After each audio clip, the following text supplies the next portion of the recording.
Hello friends, ನಾವು ಗೋವಾಕ್ಕೆ ಬಂದಿದ್ದು ನಿಮಗೆ ಹೇಳಿದ್ದೆ.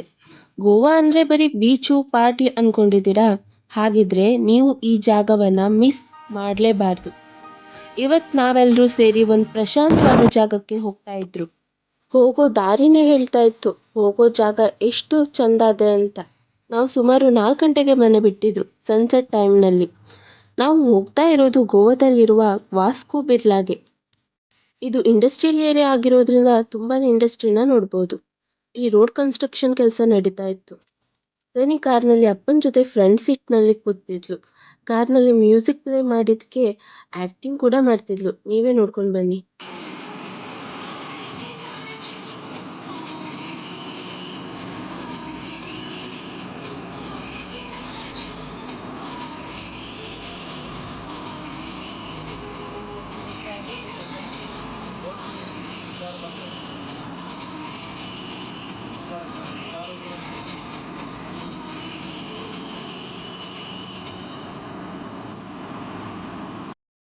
ಹಾಗೆ ನಾವು ಲೊಕೇಶನ್ ರೀಚ್ ಆದ್ರು. ನಾವು ಬಂದಿದ್ದು ರಾಧಾಕೃಷ್ಣ ಮಂದಿರಗೆ. ಈ ದೇವಸ್ಥಾನ ಇರೋದು ಜುವಾರಿ ನಗರದಲ್ಲಿರುವ ಅತ್ಯಂತ ಸುಂದರವಾದ ಬಿರ್ಲಾ ರಾಧಾಕೃಷ್ಣ ಮಂದಿರ. ಈ ಬಿಳಿಯ ಅಮೃತಶಿಲೆಯ ಅದ್ಭುತ ಲೋಕ ಹೇಗಿದೆ ಅಂತ ಇವತ್ತಿನ ಬ್ಲಾಗಲ್ಲಿ ನೋಡ್ಕೊಂಡು ಬರೋಣ ಬನ್ನಿ. ಈ ದೇವಸ್ಥಾನ ಇರೋದು ಒಂದು ಚಿಕ್ಕ ಬೆಟ್ಟದ ಮೇಲೆ. ಇಲ್ಲಿಗೆ ಬರ್ತಾ ಇದ್ದ ಹಾಗೆ ನಿಮಗೆ ಒಂಥರ ಪಾಸಿಟಿವ್ ಎನರ್ಜಿ ಸಿಗತ್ತೆ. ಹೋಗೋ ದಾರಿ ಉದ್ದಾನು ಹೂವಿನ ಗಿಡದಿಂದಾನೇ ವೆಲ್ಕಮ್ ಮಾಡ್ತಿರೋ ಹಾಗಿರುತ್ತೆ. ಇಲ್ಲೇ ಕಾರ್ ಕೂಡ ಪಾರ್ಕ್ ಮಾಡ್ಬೋದು. ಮತ್ತೆ ಒಂದು ವಿಷಯ ಏನಂದ್ರೆ, ಸಂಜೆ ಹೊತ್ತಲ್ಲಿ ಈ ದೇವಸ್ಥಾನ ಲೈಟಿಂಗ್ಸ್ನ ಮಧ್ಯೆ ಚಿನ್ನದ ಥರ ಹೊಳಿತಾ ಇರುತ್ತೆ. ಕೊನೆ ತನಕ ನೋಡಿ ನೀವೇ ಹೇಳ್ತೀರಿ ಗೋವಾದ ಬೀಚ್ ಬೇಡ, ಈ ದೇವಸ್ಥಾನನೇ ಓಕೆ ಅಂತ. ನಾವು ಎಲ್ಲೇ ಹೋದ್ರೂ ದುಡ್ಡು ಅನ್ನೋ ಈ ಕಾಲದಲ್ಲಿ ಇಲ್ಲಿ ಮಾತ್ರ 1 ರೂಪಾಯಿನೂ ಕೊಡಬೇಕಿಲ್ಲ. ಪಾರ್ಕಿಂಗ್ ಹಿಡಿದು ಹಣ್ಣು ಕಾಯಿನೂ ತಗೊಂಡು ಹೋಗಬೇಕಿಲ್ಲ. ಬರೀ ಭಕ್ತಿ ಒಂದೇ ಇದ್ರೆ ಸಾಕು. ನಾನಿಲ್ಲಿ ಸುಮಾರು 4 ಸತಿ ಬಂದಿದ್ದೆ. ಈ ಸತಿ ಸಂಜು ಬಂದಿದ್ಲು ಅಂತ ನಮ್ಮ ಯಜಮಾನ್ರು ಇಲ್ಲಿ ಕರ್ಕೊಂಡು ಬಂದರು. ಹಾಯ್, ಹಲೋ, ನಮಸ್ಕಾರ, ಎಲ್ಲರೂ ಹೆಂಗಿದ್ರಿ? ನಾನು ಚೈತ್ರ ಮೋಹನ್.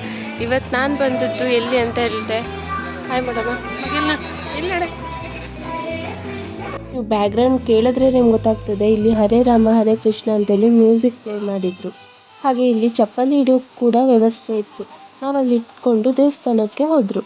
ನಾವು ಗೋವಾಗೆ ನಮ್ಮ ಫ್ಯಾಮಿಲಿಯಲ್ಲಿ ಯಾರಾದರೂ ನಮ್ಮ ಮನೆಗೆ ಬಂದರೆ ಬೀಚಿಗೆ ಕರ್ಕೊಂಡು ಹೋಗೋದಿಲ್ಲ. ಎಂತಕ್ಕಂದರೆ ನಾವಿರೋದೇ ಮುರುಡೇಶ್ವರದ ಕಡಲ ತೀರದ ಹತ್ರ. ಅವ್ರು ಬೀಚನ್ನು ನೋಡಿದ್ರು, ಅದಕ್ಕೆ ನಾವು ಇಲ್ಲೇ ಕರ್ಕೊಂಡು ಬರ್ದ್ರು. ದೇವಸ್ಥಾನಕ್ಕೆ ಹೋಗೋಕ್ಕಿಂತ ಮುಂಚೆನೇ ಈ ದ್ವಾರ ಸಿಗತ್ತೆ. ಇಲ್ಲಿಂದನೇ ಸ್ಟಾರ್ಟ್ ಆಗುತ್ತೆ. ನಾವೆಲ್ಲೋ ಸ್ವರ್ಗಲೋಕಕ್ಕೆ ಹೋಗ್ತಿದ್ದೀವಿ ಅನ್ನೋ ಫೀಲಿಂಗು. ಇಲ್ಲಿ ಗಾರ್ಡನಿಂಗ್ ಕೂಡ ಅಷ್ಟೇ ಚಂದ ಮಾಡಿದ್ರು. ಹಾಗೆ ಗಾರ್ಡನಿಂಗ್ ಕೂಡ ಇದು ಮಾಡಿದ್ರು. ನಾವು ಮೆಟ್ಲು ಹತ್ಬೇಕಾದ್ರೆ ನೋಡಿ, ಒಂದು ಹುಡುಗ ಬಂದಿದ್ದ ನಿನ್ನ ಹೆಂಗೆ ಮಾತಾಡಿಸ್ತಾ.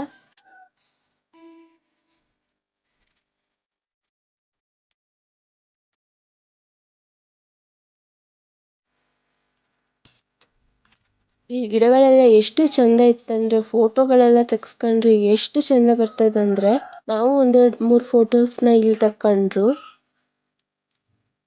ನಮ್ಗೆ ಇಲ್ಲಿ ಗಿಡ ಬೇಕಂತೆ.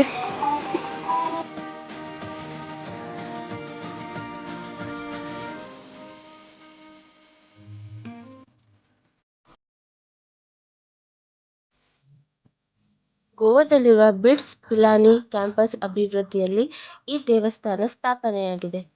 ಇವರು ಶ್ರೀ ಬಸಂತ್ ಕುಮಾರ್ ಜಿ ಬಿರ್ಲಾ ಹಾಗೆ ಅವರ ಪತ್ನಿ ಸರಳಾದೇವಿ ಬಿರ್ಲಾ. ಇವರ ಮಕ್ಕಳು ಇವರ ನೆನಪಿಗೋಸ್ಕರ ಇಲ್ಲಿ ಸ್ಟ್ಯಾಚ್ಯೂನ ನಿರ್ಮಾಣ ಮಾಡಿದ್ದಾರೆ. ಮತ್ತೆ ಈ ಸಲ ನಾವು ಬಂದಾಗ ಹೊಸ ದೇವಸ್ಥಾನ ನಿರ್ಮಾಣ ಆಗಿತ್ತು. ತಿರುಪತಿ ತಿರುಮಲ ದೇವರನ್ನ ಇಲ್ಲಿ ನಿರ್ಮಿಸಿದ್ರು.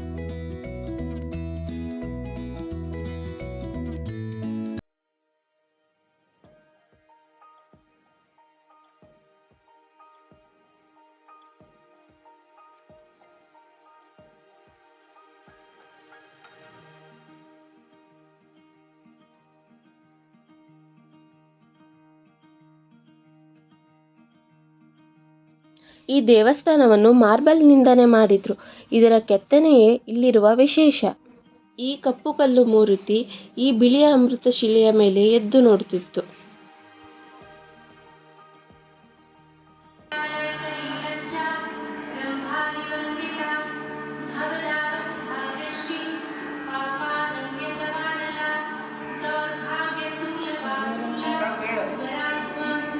ದೇವ್ರನ್ನ ನೋಡಿ ದನಿ ಕೈ ಮುಗಿದ್ಲು.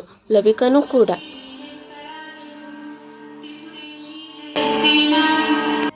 ನಾವು ಕೈ ಮುಗಿದು ಪ್ರಾರ್ಥಿಸಿ ಸೀದಾ ರಾಧಾಕೃಷ್ಣರ ಹತ್ರ ಬಂದ್ರು.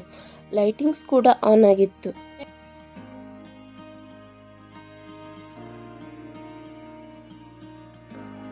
ಹಾಗೆ ಇಲ್ಲಿ ಎಷ್ಟು ಕ್ಲೀನಾಗಿ ಮೇಂಟೈನ್ ಮಾಡಿದ್ದಾರೆ ಅಂದರೆ ನೋಡುವರ ಗಮನ ಸೆಳೆದಿತ್ತು.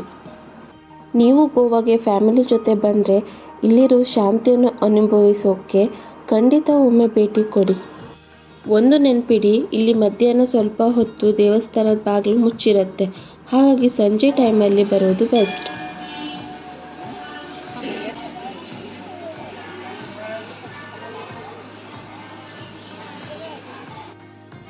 ದೇವಸ್ಥಾನದೊಳಗಡೆ ಹೇಗಿದೆ ಅಂತ ನೋಡಿ. ಇಲ್ಲಿ ಬರೀ ರಾಧಾಕೃಷ್ಣ ಅಷ್ಟೇ ಅಲ್ಲ, ಮಾರುತಿ, ರಾಮ, ಸೀತಾ, ಲಕ್ಷ್ಮಣ, ಶಿವ, ಪಾರ್ವತಿ, ಗಣಪತಿ ಮೂರ್ತಿಯೂ ಇದೆ. ಅದೆಲ್ಲ ಹೇಗಿದೆ ಅಂತ ಒಂದ್ಸಲ ನೋಡ್ಕೊಂಡು ಬನ್ನಿ.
ಇಲ್ಲಿ ಮಕ್ಕಳನ್ನೆಲ್ಲ ಕರ್ಕೊಂಡು ಬಂದರೆ ಒಂದು ಒಳ್ಳೆ ಚೇಂಜಸ್ ಅವ್ರಿಗಿರುತ್ತೆ.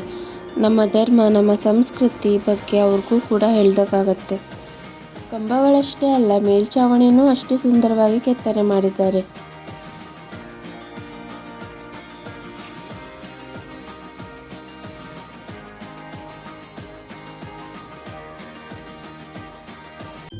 ನಾವು ದನಿ 8 ತಿಂಗಳಿರಬೇಕಾದ್ರೆ ಇಲ್ಲಿ ಅವಳನ್ನ ಕರ್ಕೊಂಡು ಬಂದಿದ್ರು. ಈಗ ಅವಳು 2 ವರ್ಷ ಆಗಿದೆ. ಅವಳಿಗೆ ಈಗೆಲ್ಲದೂ ಅರ್ಥ ಆಗ್ತದೆ. ಅವಳಿಗೆ ಕೃಷ್ಣ ಅಂದರೆ ತುಂಬ ಇಷ್ಟ. ಇದೇ ಕೃಷ್ಣ ಮಗ ಅಂತೇಳಿ ತೋರಿಸ್ಕೊಡ್ತಿದ್ದೆ. ಅವಳು ಖುಷಿಯಿಂದ ನೋಡ್ತಿದ್ಲು.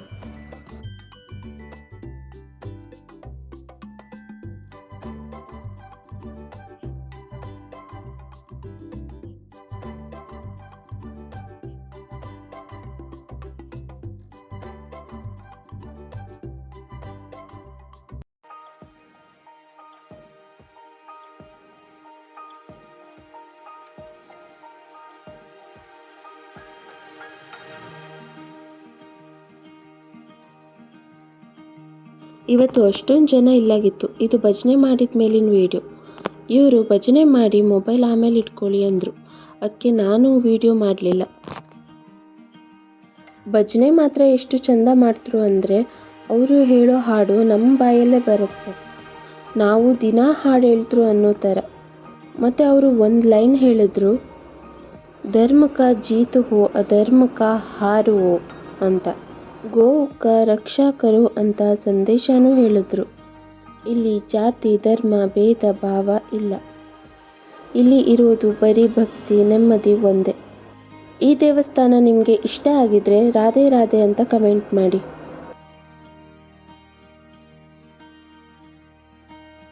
ನೀವು ಸ್ಟಾರ್ಟಿಂಗಿಂದ ದೇವಸ್ಥಾನದ ಒಳಗಿನ ತನಕ ನೋಡಿದ್ರಿ. ಇಷ್ಟೇ ಅಂದ್ಕೊಳ್ಬೇಡಿ, ಅಭಿ ಭಿ ಪಿಕ್ಚರ್ ಬಾಕಿ ಹೇ ಮೇರೆ ದೋಸ್ತ್ ಅನ್ನೋ ಹಾಗೆ ದೇವಸ್ಥಾನದ ಹಿಂದಿನ ವ್ಯೂ ಪಾಯಿಂಟ್ ಕೂಡ ಅಷ್ಟೇ ಮಸ್ತಿದೆ.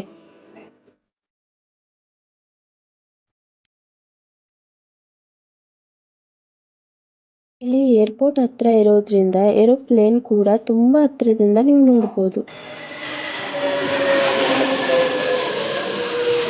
ದೇವಸ್ಥಾನದ ಸುತ್ತಮುತ್ತ ಗಾರ್ಡನ್ ಇರೋದ್ರಿಂದ ನೋಡೋಕೆ ಒಂದು ಖುಷಿ.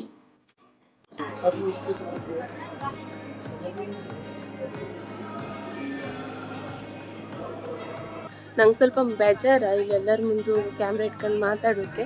ಅದಕ್ಕೆ ನಾನು ಜಾಸ್ತಿಯಾಗಿ ವಾಯ್ಸ್ ಓವರ್ನೇ ಕೊಡೋದು. ನೋಡಿ ಇಲ್ಲೆಲ್ಲ ಇದೆಲ್ಲ ಹಿಂದುಗಡೆ, ಇದು ಹಿಂದುಗಡೆ ಅಂತ ಬರ್ತಾರೆ ಅಂತೇಳಿ ನಾನು ತೋರಿಸ್ದೆ. ಹಾ,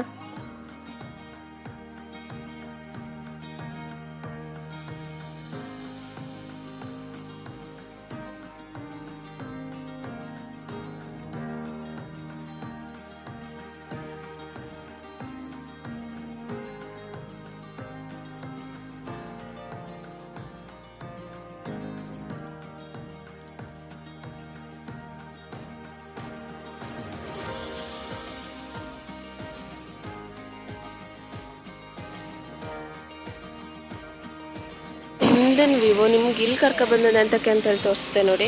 ನೀರು ಸೌಂಡಲ್ಲಿ ನನ್ನ ವಾಯ್ಸ್ ಕೇಳೋದಿಲ್ಲ ನೋಡಿ.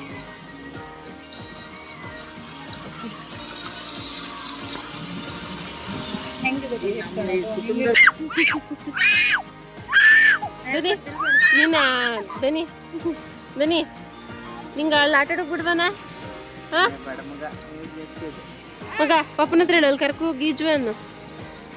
ಹಾಂ ಹೇಳು, ಕಲರ್ ಕಲರ್ ಅದ ಪಪ್ಪ ಅನ್ನು.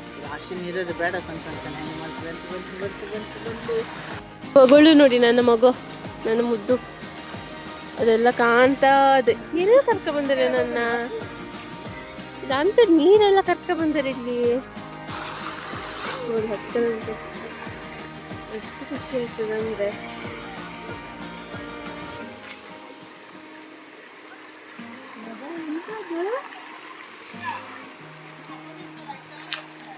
ಇದು ಹಿಂದುಗಡೆ ವ್ಯೂ ಎಷ್ಟು ಚಂದ ಇದೆ ಅಲ್ಲ. ಫ್ಯಾಮಿಲಿ ಜೊತೆ ಟೈಮ್ ಸ್ಪೆಂಡ್ ಮಾಡೋಕೆ ಇದು ಬೆಸ್ಟ್ ಪ್ಲೇಸ್ ಅಂತಾನೆ ಹೇಳ್ಬೋದು.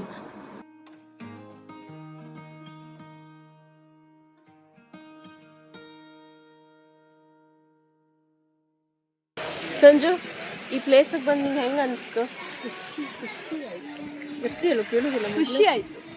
ಗಟ್ಟಿ ಹೇಳು. ಅವಳು ಸಖತ್ ಖುಷಿ ಆಗದ. ಇವಳೆಂತಕ್ಕೆ ಹಿಂಗೆ ಓಡ್ತಾ ಇದ್ಲು ಅಂದರೆ ಫೋಟೋಶೂಟ್ಗೆ. ಸಂಜುಗೆ ತುಂಬಾ ಖುಷಿಯಾಗಿತ್ತು. ನಾನು ನನ್ನ ಗಂಡ ಇವಳ ಜೊತೆ ತಮಾಷೆ ಮಾಡ್ತಾ ಇದ್ರು. ಫ್ಯಾಮಿಲಿ ಜೊತೆ ಇಲ್ಲಿ ಬರಬೇಕಾದ್ರೆ ಸಂಜು ಮಿಸ್ ಮಾಡ್ಕೊಂಡಿದ್ಲು.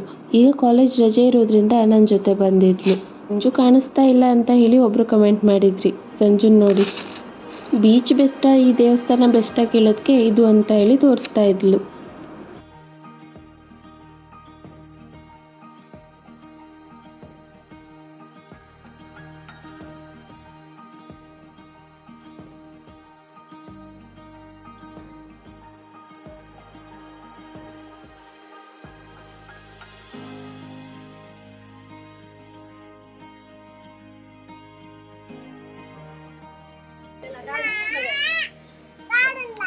काम करतो इकडे नाही ना, खासला जायचं ना पटलं. तो केक नाही कापायचा.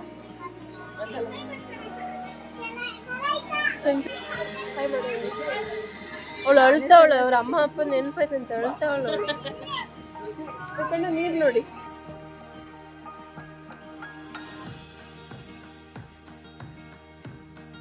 ದನಿ ಅಂತೂ ಅಪ್ಪನ ಜೊತೆನೇ ಇದ್ಲು. ಅಪ್ಪ ಇದ್ರೆ ಅಮ್ಮನೂ ಬೇಡ. ಇವರು ಮಗಳಿಗೆ ಎಲ್ಲನೂ ತೋರಿಸ್ತಾ ಇದ್ರು.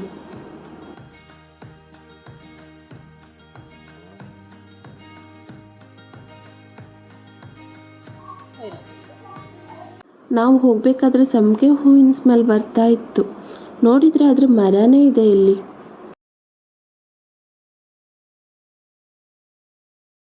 ಇದೆಲ್ಲ ಮುಟ್ಟುಕಾಗ ಅವ್ರ ಪಾಪ ಚಂದ ಮಾಡಿ ಮೇಂಟೈನ್ ಮಾಡ್ಯಾರಲ್ಲ.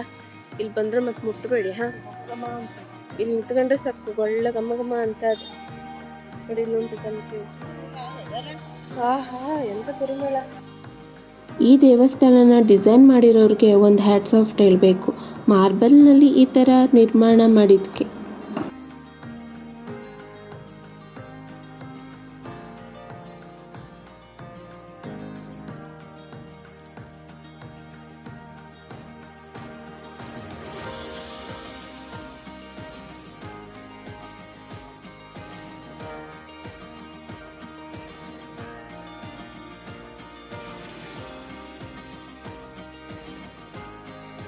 ನನ್ನ ಗಂಡನ ಹತ್ರ ಈ ದೇವಸ್ಥಾನದ ಇನ್ಫಾರ್ಮೇಶನ್ ಕೇಳ್ತಾ ಇದ್ದೆ ನೋಡಿ. ಮಡ್ಗಾಂವ್ ರೈಲ್ವೆ ಸ್ಟೇಷನ್ ಬಂದ್ರೆ ಮಡ್ಗಾಂವ್ದಲ್ಲಿ ಇಳಿದು ಮಡ್ಗಾಂವ್ನಿಂದ ವಾಸ್ಕೋ ಬರ್ಬೇಕು. ವಾಸ್ಕೋದಿಂದ ಬಿರ್ಲಾ ಈ ಟೆಂಪಲ್ ಎರಡು ಹೆಸರಿದೆ, ಬಿರ್ಲಾ ಟೆಂಪಲ್ ಅಂತಾನೂ ಕರೀತಾರೆ, ರಾಧಾಕೃಷ್ಣ ಟೆಂಪಲ್ ಅಂತಾನೂ ಕರೀತಾರೆ. ಇವಾಗ ಗೋಲ್ಡನ್ ಟೆಂಪಲ್ ಅಂತಾನೂ ಹೆಸರು ಬರ್ತಾ ಇದೆ. ಅದಾದ ನಂತರ ಹತ್ರನೇ ಏರ್ಪೋರ್ಟ್ ಕೂಡ ಇದೆ. ಹೊರಗ್ನೂರಿಂದ ಅಥವಾ ಹೊರ ದೇಶದಿಂದ ಅಥವಾ ಹೊರ ರಾಜ್ಯದಿಂದ ಬರೋರಿಗೆ ಏರ್ಪೋರ್ಟ್ ಕೂಡ ಹತ್ರನೇ ಇದೆ. ಏರ್ಪೋರ್ಟಲ್ಲಿ ಇಳಿದು ಬರ್ಬೋದು. ಟ್ರೈನಲ್ಲಿ ಬರೋರಿಗೆ ಕೂಡ ಮಡ್ಗಾಂವದಲ್ಲಿ ಇಳಿದು ಟ್ಯಾಕ್ಸಿ ಪ್ರೈವೇಟ್ ಗಾಡಿ ಕೂಡ ಮಾಡ್ಕೊಂಡು ಬರ್ಬೋದು. ಯಾವುದೇ ರೀತಿ ಚಾರ್ಜಸ್ ಇರೋದಿಲ್ಲ, ಟಿಕೆಟ್ ಇಲ್ಲ, ಪಾರ್ಕಿಂಗ್ ಚಾರ್ಜಸ್ ಇಲ್ಲ. ನೀವು ಅವಾಗಿಂದನೂ ಬೆಳಕಲ್ಲಿ ವಿಡಿಯೋ ನೋಡ್ತಿದ್ರಿ ಈ ಟೆಂಪಲ್ದು, ಆದರೆ ನೈಟ್ ವ್ಯೂ ಅವ್ರು ಹೇಳ್ದಂಗೆ ಗೋಲ್ಡನ್ ಟೆಂಪಲ್ ಅಂತೇಳಿ ಅಂತ ಹೇಳ್ತರು ಅನ್ನೋದು ನಾನು ನಿಮ್ಗೆ ವ್ಯೂ ತೋರಿಸ್ತೆ ಕಣೆ.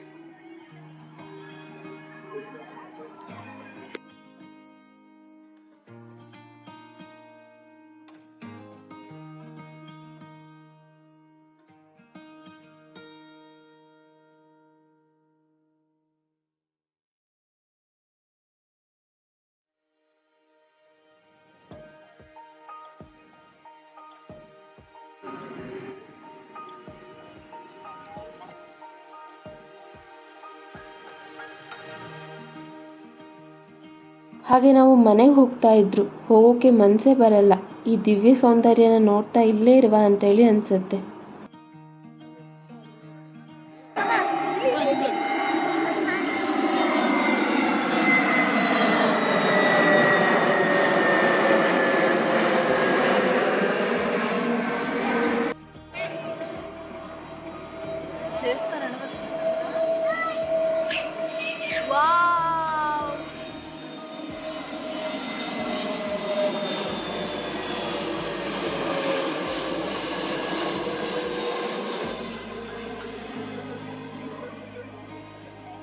ಹೋಗ್ಬೇಕಾದ್ರೆ ಎಷ್ಟು ಏರೋಪ್ಲೇನ್ ನೋಡಿದ್ವಿ ಅಂತ ಹೇಳಿ ದನಿ ಹೇಳ್ತಿದ್ಲು ನೋಡಿ.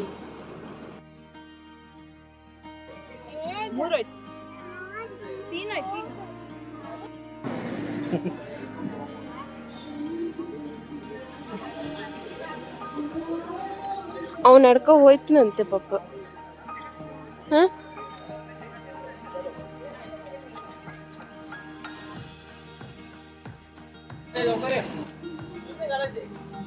ದನಿ ಬಾಯ್ ಬಾಯ್.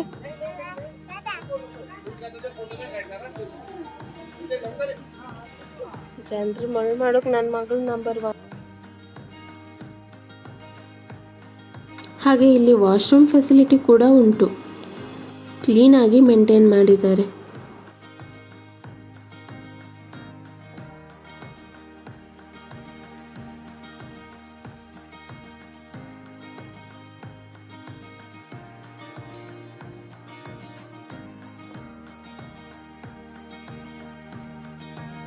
ಗೋವಾದಲ್ಲಿ ನಿಮ್ಮ ಫೇವ್ರೆಟ್ ಜಾಗ ಯಾವುದು ಅಂತ ಕಮೆಂಟ್ ಮಾಡಿ ಹೇಳಿ. ನನ್ನ ಈ ಬ್ಲಾಗ್ ನಿಮಗೆಲ್ಲರಿಗೂ ಇಷ್ಟ ಆಗಿದೆ ಅಂತ ಭಾವಿಸ್ತೀನಿ. ಸಬ್ಸ್ಕ್ರೈಬ್ ಮಾಡೋದನ್ನ ಮರಿಬೇಡಿ. ಗೋವಾಗೆ ಬರಬೇಕು ಅಂದ್ಕೊಂಡಿದ್ದವ್ರಿಗೆ ಶೇರ್ ಮಾಡಿ. ಹೋಗಬೇಕಾದ್ರೆ ಹೈವೇ ವ್ಯೂ ಹೇಗಿದೆ ತೋರಿಸ್ತಾ ಇರಿ.